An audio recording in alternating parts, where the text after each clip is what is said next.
I am woman, I am fearless, I am sexy, I'm divine, I'm unbeatable, I'm creative, honey, you can get it. Hey everybody, my name is Pel Motlhabani. So in a very interesting turn of events in the murder trial of SENZO MEYIWA, we've seen the state bring Colonel Steyn to the witness stand, right? And this is a man who's been in the police force for over 40 years. He said he's been on the police force for over 40 years, around 41, that's what he said.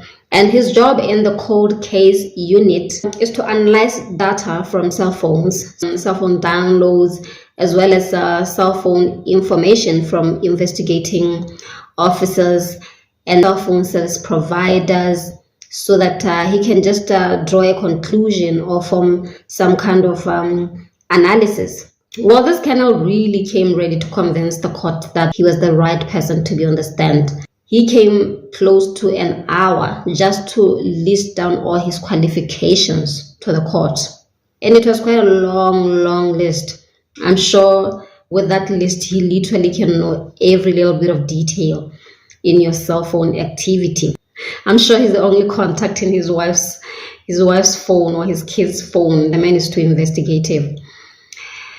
So his job in this trial was to profile all the suspects and check if they were first-time offenders, check if they possessed any illegal firearms, and if there were any linkages between the occupants of the house, the Khumalos, the Thwalas, SENZO MEYIWA, and the 5 men on the accused stand. So the colonel managed to give us some pretty questionable linkages, all right, between Kelly Khumalo especially and one of the accused men, accused number 5. So the cell phone details of accused number 5 showed that he called Kelly's number twice in August 2014. And one of the calls happened 11 days before SENZO's untimely demise. So this definitely suggests that Kelly and the accused were in communication prior to the killing of SENZO MEYIWA. Now, I'm sure the question on everyone's mind is, why were they talking? What were they talking about? What were they in contact for? Did the calls really happen? Or someone is about to tell us their phone was hacked or their phone was stolen right about the same time? Because that's possible. Somebody might say their phone was stolen at the time. And then Kelly's phone data gets deleted right after MEYIWA's demise, the following day.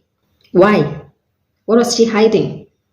Just the act of deleting phone records suggests that there's something to hide. The colonel went on to say that there were other direct linkages amongst the 5 men that are on the accused stand. The phone records have shown that accused number 5 and the other 4 had made phone calls amongst one another days before the intrusion that happened at the Khumalo household, which was also a pretty interesting connection to make. I mean, have they always been friends, or have they known each other prior to that?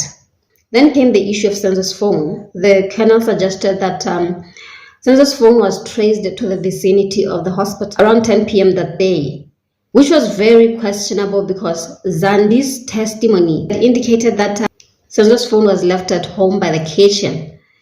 Why is this information inconsistent? Somebody must be lying. Both these statements cannot be true at the same time.